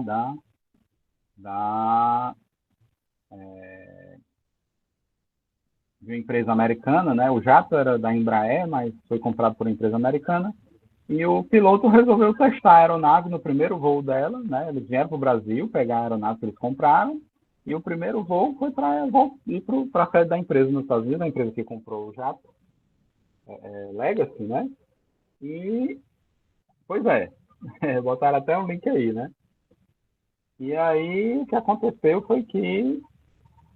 obrigado, Antônio José. Foi que o cara desligou o transponder, né? É só o equipamento mais importante para o controle do monitoramento, para fazer o monitoramento aéreo daquela aeronave, o cara desligou para testar a aeronave. Desligou porque ele ia fazer umas manobras para testar a aeronave, não queria que ficasse muito feio. O cara do controle do monitoramento do controle aéreo ver que ele estava fazendo essas manobras, ele desligou, né? No momento que ele desligou, né, ele entrou em rota de colisão com o jato da Gol e, como estava desligado, né, o sistema não foi capaz de detectar isso. E aí teve esse terrível, né, acidente. Né? Todo mundo do voo da Gol morreu. Né? Além disso, pode ter falhas do equipamento de controle. Né? Uma torre de monitoramento aéreo dessa pode falhar. Né? Pode haver problemas de comunicação, né? Alguns links caírem, né? E aí sempre a maneira de resolver isso hoje é redundância sempre, né? Pode haver problemas de localização exata da aeronave, né? Se você não estiver usando a terceira geração, né? Você tem esse problema de localização exata, né? Se você estiver usando a terceira geração, o equipamento da aeronave pode estar com defeito, né? E isso dá esse problema, né? E, finalmente, o problema que é a falta de monitoramento automático, né? Muita coisa que um operador humano do controle de voo faz podia ser feito por um software, né? Podia ser feito por um software, seria mais rápido, né? E estaria, digamos assim, um pouco menos sujeito a falhas, né? Também estaria sujeito a falhas, mas seriam falhas de software, e não falhas humanas, porque não percebeu uma coisa, ou não viu uma coisa, ou está muito cansado para trabalhar, né? Alguns desses problemas seriam resolvidos, né? Claro, outros seriam criados, mas espera-se que, na média, ia dar bem menos problema, né? Quanto mais automatizado isso for. Né? Existem alguns joguinhos, né, para você entender, né, o tipo de problema, né? Esse aqui de baixo é terrivelmente angustiante, né? Esse aqui de baixo é basicamente um controle de aproximação, né? Perdão, de aproximação não, controle de torre, né? Tem várias aeronaves chegando no aeroporto e você tem que direcioná-las. Né? Basicamente, você diz quando a aeronave deve começar a fazer curva, em que momento, em que altitude ela deve estar, qual o ângulo da curva e para que lado e para qual altitude ela deve ir. Né? Você dá esses comandos para as aeronaves e você tem que fazer com que elas não colidam umas com as outras. Né? E não só não colidam, como tem que fazer com que elas respeitem a distância mínima de segurança entre elas. Né? E aí, se você não respeitar a distância mínima de segurança, aí você, que aqui está definida como 3 milhas, né? Aí você perde. Né? E aí é bem interessante, né? Mostra a importância de você fazer esse controle e de você tentar automatizar isso, né? Então, o sistema DSB, né, tenta resolver, né, esse problema, né, através do envio periódico de localização da aeronave, e isso só funciona bem para quando tem linha divisada, né, e tem um alcance de cerca de 370 quilômetros. Às vezes é um pouco mais, né? O problema é a altitude, né? 370 quilômetros, ele só detecta, dada a curvatura da Terra, um objeto que está a 370 quilômetros, ele precisa estar a uma altitude de mais de 10 mil metros para ser detectado, né?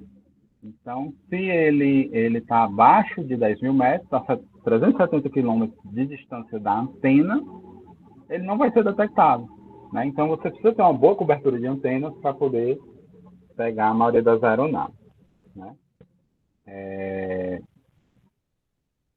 Aqui um exemplo, né, é que até 2015, em toda a Europa, já era obrigatório que as aeronaves de médio e grande porte tivessem isso, né? Em 2020 foi o prazo dos Estados Unidos, e 2020 também foi o prazo para algumas aeronaves um pouco menores na Europa.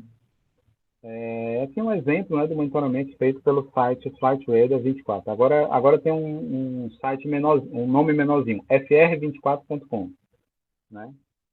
Monitoramento aéreo 24 horas por dia, né? E aí, hoje eles têm muito mais antena do que isso daí, tá? Inclusive no Brasil, já tem bem mais antena do que está aparecendo aí. Aqui alguns exemplos, né, de monitoramento de aeronaves com a DSB. Repare que a tela não é muito diferente daquela que você viu dos radares de segunda geração, né? E muito desse software é privado, né? Aqui um sistema que eu estava rodando na minha máquina, né? no meu apartamento funcionando em Fortaleza, né? Que Fortaleza tem várias aeronaves passando, né? É mais fácil de pegar várias aeronaves, né? E a ideia é... sim, tem também o sistema de casa, né? O sistema de casa, ele é para evitar colisões entre aeronaves e ele é um sistema ar-ar, isto é, as aeronaves se comunicam diretamente para evitar colisões e ele negocia ações, né? Então, o próprio sistema automaticamente detecta que uma colisão está na iminência de acontecer e ele toma uma decisão. Avião 1 sobe, avião 2 desce. Então, o avião 1 vai dar um aviso sonoro dizendo desça agora, e o avião 2 vai dizer sobe, e o avião 2 vai dizer desça, né? Cada um dá esse sistema sonoro para o seu piloto, né? E as versões mais novas desse sistema até dizem para desviar à direita e à esquerda, né? As mais antigas só para cima e para baixo. As mais novas até falam direita e esquerda também, né? Ele sempre tenta tomar a melhor decisão em relação ao que está acontecendo em relação a outras aeronaves próximas. Isso não funciona muito bem porque ele só emite um alerta se a colisão é iminente em menos de 40 segundos. Se ele vê que o sistema está para colidir e essa colisão vai acontecer daqui a mais de 40 segundos, ele nem avisa. Só quando ele detecta que a colisão está para acontecer em menos de 40 segundos é que ele dá um aviso. E se a colisão for daqui a menos de 20 segundos, ele dá um aviso urgente. Então, o piloto tem muito pouco tempo para tomar uma decisão. E se ele demorar alguns segundinhos a mais, não dá mais tempo, né? Não adianta o piloto tomar uma decisão de desvio a 5 segundos de uma colisão. É tarde demais. Mesmo que ele gire o manche o máximo que ele puder, não dá mais para conseguir o ângulo necessário para desviar da colisão. Então, um pedaço da aeronave vai bater e a aeronave provavelmente vai cair, né? E vai morrer todo mundo. E aí, então, a antecedência da detecção é uma coisa muito importante para o sucesso do sistema, né? O TCAS, embora ele funcione muito bem, ele ainda não é suficiente para evitar as colisões possíveis, né? E aí a ideia desse projeto é tentar ter um sistema que colete essas informações, né? E faça essa detecção automática de problemas, né? E, além disso, tudo é voltado para software livre, né? E também a gente tenta prover uma solução que os próprios interessados, por exemplo, aeroportos privados de fazenda, né, pista de pouso de fazenda, essas coisas, consigam eles mesmos comprar um próprio sistema a um custo baixo, né? Com poucas centenas de dólares, você já compra um sistema completo, né, para fazer o seu monitoramento da sua área e alimentar o nosso sistema, o nosso servidor, né, com dados de todo mundo que está participando, né? Então, essa é a ideia do projeto, né? E tudo começa de decifrar esse tipo de mensagem, né? Tem um banco de dados local, já está feito. Tem uma plataforma enxuta no sistema embarcado que seja barato e fácil de operar para funcionar, isso também já está feito, né? Implantar o sistema em alguns lugares, isso ainda não está feito, né? E alimentar os nós e alimentar esse sistema central. Né? A gente já tem o sistema central funcionando, né? No site radarlivre.com, né? No momento, não tem nenhum coletor alimentando dados para ele, né? Porque os alunos estão com esses coletores para fazer os experimentos dele, né? A gente não tem nenhum sobrando para ficar funcionando o sistema. E aí a gente tem esse decodificador, né? Que é o coletor e o servidor central que coleta esses dados, né? Dos diversos coletores e disponibiliza publicamente nesse site, radarlivre.com, né? A ideia é ter uma plataforma viável de monitoramento aéreo, né, tornar essas informações disponíveis publicamente em tempo real e ter com tudo isso, prover uma camada de segurança a mais, né? No momento que você tem um sistema que dá alertas de maneira automática, né, você resolve um pouco o problema do operador de voo cansado ou que não conseguiu detectar uma coisa, né? Que teve algum problema, né? O operador de voo tranquilo, descansado e cafeinado, trabalha muito bem, né? Mas quando ele está estressado, cansado, um problema em casa, com medo da pandemia, né? Aí a coisa já não funciona tão bem e tem um sistema automático que o auxilia, né? É muito interessante, né? Bom, o último tema que eu queria falar hoje, né, a trazer um pouquinho, perdão, é a internet interplanetária, né? Eu tive um aluno que começou a trabalhar com isso em 2019, né, o Rael, né?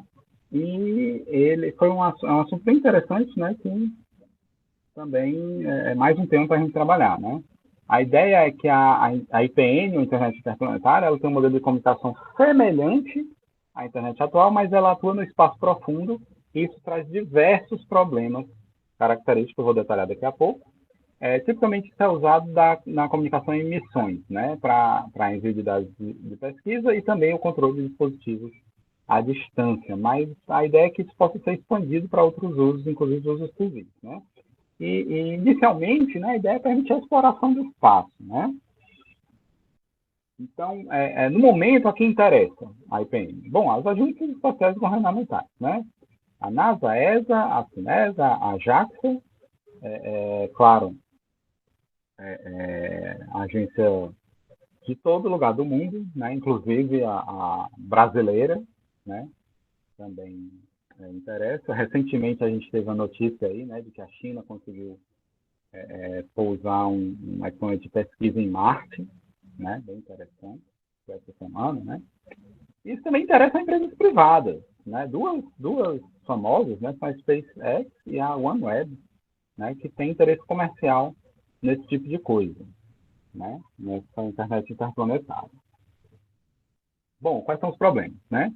A gente tem atraso de propagação gigantesco e variável, né? Então, por exemplo, a distância entre a Terra e Marte, né, é de cerca de 50 milhões de quilômetros quando eles estão mais próximos um do outro, né? Na verdade um pouquinho mais do que isso, e cerca de 400 milhões de quilômetros quando eles estão mais longe um do outro, né? Então é uma distância que varia absurdamente, né?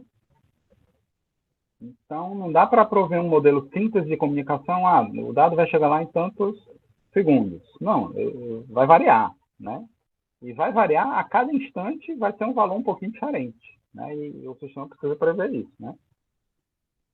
Além disso, as taxas de transmissão tipicamente são assimétricas, né, nesse tipo de comunicação. Então, a taxa que você consegue em um sentido é bem diferente da taxa que você consegue em outro sentido, né, porque a necessidade é maior, tipicamente em um sentido do que no outro, mas claro que isso pode evoluir para outras coisas. A conectividade também pode ser intermitente, porque você, em alguns momentos, perde visada, né? Então, quando Terra e Marte, você quer fazer uma comunicação entre Terra e Marte estão em pontos opostos com o Solzão no meio, né? Não tem comunicação direta. Né? Você pode até triangular, passar por outro planeta e tal, mas aí vai dar uma volta medonha, né? Mas também é possível.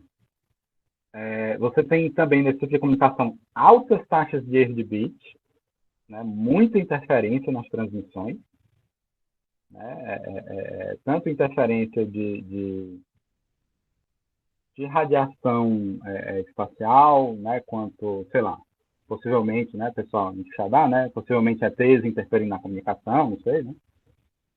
O fato é que tem muitas taxas de erro, né?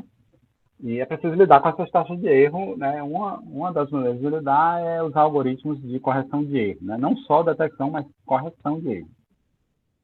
O custo de infraestrutura é altíssimo, né? Os satélites têm uma vida útil que não é tão longa, né? Alguns satélites têm vida útil de 10, 15 anos, né? É raro um satélite ter uma vida útil que passe disso, né? Só alguns satélites de grande porte tem vida útil além disso, então tudo é muito caro, você tem que planejar para cada 10, 15 anos trocar todos os satélites que você tem, né?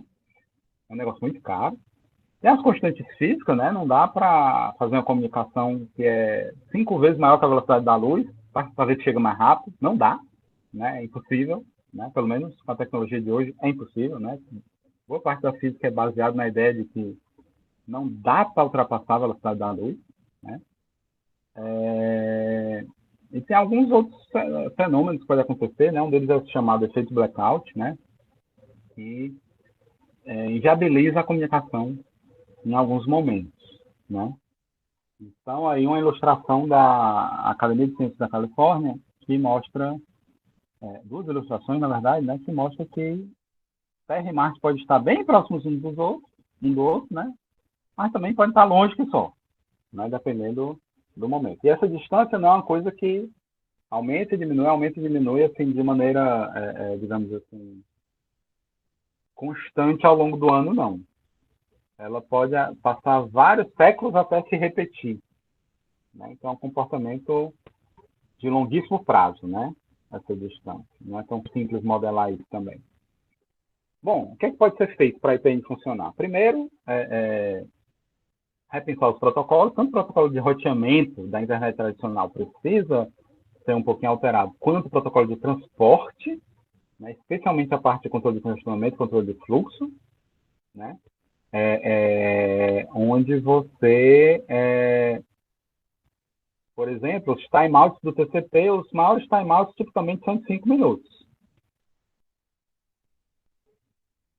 Entre a Terra e Marte, quando a distância está grande, leva bem mais do que 5 minutos para a informação transitar de um para o outro, né? Então,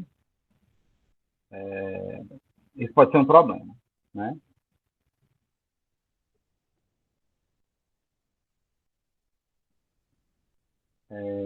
O que mais? Criar novas arquiteturas de comunicação. Outra coisa, desenvolver simuladores, né? Existem alguns simuladores, mas para coisas bem específicas de uso de satélite. Finalmente, inovações físicas, né? Ainda vai que a gente consegue transmitir acima da velocidade da luz, né? Quem sabe, né? Bom, tem pesquisa sendo feita para ver se consegue, né? Fazer isso, né? E aí já vai crescer muito a gama de soluções que podem ser pensadas, né? Bom, o que vai acontecer com a IPN? Está em constante mudança, né? Por mais que já tenha alguns protocolos prontos, assim, vamos implantar a IPN hoje, né? Já tem protocolo para isso. Estamos trabalhando em outros para que daqui a 10, 15 anos a gente tenha protocolos ainda melhores, mas hoje a gente já tem solução teórica pronta para implantar a IPN. Professor, mas será que a NASA, a ESA não já tem IPN? Não, eles têm laços de comunicação isolados, né? Mas você não pode chamar isso de rede, né? Você não tem roteamento no meio do caminho. Não, um cara transmite, o cara aqui na Terra recebe e transmite de volta, talvez, né? São enlaces isolados, né? Não são rede, né? Não são rede interplanetária ainda, né? A IPN visa, no momento, criar uma infraestrutura para apoiar missões, né? Então, no momento, ela não está sendo pensada para ir muito além desse uso, não está sendo pensada para um uso civil futuro, para você em Marte conseguir dar uma tweetada, né? Ainda não está sendo pensado para isso. Mas ela já está sendo pensada para prover a solução teórica para dar conectividade plena em todo o sistema solar, né? Então, em qualquer lugar que você esteja, você poder se comunicar com qualquer outro lugar do sistema solar, ou pelo menos qualquer outro planeta do sistema solar, e também algumas soluções para comunicação com aeronaves que estão em trânsito entre planetas, ou sei lá, estão em trânsito, né? Então, a ideia é prover uma tecnologia que possa ter uma tecnologia que possa prover conectividade plena em todo o sistema solar, né? Então, a figurinha da NASA, né, ilustrativa do que está sendo pensado para isso, né? E eu tive um aluno, né, o Rael, também defendeu ano passado, né, a dissertação de mestrado dele aqui no PECONF, né, nesse tema, né, ele proveu uma solução para otimizar a comunicação entre dois planetas, né, tentando alcançar o máximo de cobertura sobre o território do planeta, né. E, bom, pessoal, esses são os temas, né? Eu sei que passei um pouquinho do horário, né? Perdão. Se alguém tiver alguma pergunta aí que queira fazer, fiquem à vontade. Obrigada, Arthur. Perguntas, pessoal?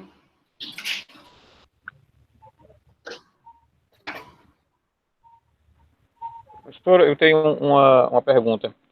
É o seguinte, em relação aos simuladores, a UFC, até que ponto ela viabiliza uma pesquisa de mestrado, tanto no aspecto de software como no aspecto de equipamento, no aspecto de máquinas, esses dispositivos assim.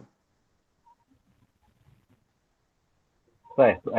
Em relação a software, a gente tem algumas, como é que eu posso dizer? Algum acesso a versões acadêmicas de alguns softwares. Um que a gente usa bastante é o Packet Tracer, tá? O Packet Tracer é uma ferramenta proprietária da Cisco, mas a gente usa nas disciplinas porque a gente tem um acesso acadêmico a ela, né? É um acesso gratuito, mas você disse que é um aluno da UFC, né? Você tem acesso a rodar essa versão acadêmica do Packet Tracer, né? Por sinal, ele é usado, né, na disciplina de redes, né, do PCOM. Em relação a equipamentos, né, se você precisa rodar simulação em nuvem ou precisa de uma máquina virtual, né, a gente até consegue alocar uma máquina virtual, né, você solicita ao NTIC, né, dizendo para que você vai usar, né, e aí você tem acesso a isso. E também a gente tem um acesso, dependendo do tipo de processamento que você queira fazer, a gente tem um acesso ao AWS Educate, né, da Amazon, né, que também pode ser usado para rodar algumas coisas na nuvem, né? Você tem acesso a uma porque assim, o uso de coisas da Amazon tem um custo financeiro, né? E aí a gente consegue um acesso de até $50 por aluno, né, para esse tipo de coisa, né, da Amazon. E aí dá para rodar um bocado de coisa, né? Para fazer algumas simulações mais pesadas, ele não se presta a esse papel. Mas aí é melhor você rodar na sua própria máquina, né? Ou rodar em alguma máquina virtual do campus, né? Mas para coisas de comunicação, né, na nuvem, aí realmente a Amazon é a melhor solução, né? Ok, professor, obrigado. Equipamento, a gente não, assim, fornecer equipamento para o aluno, realmente a gente não tem no momento verba para isso. Mais alguém? Não. Mais alguma pergunta?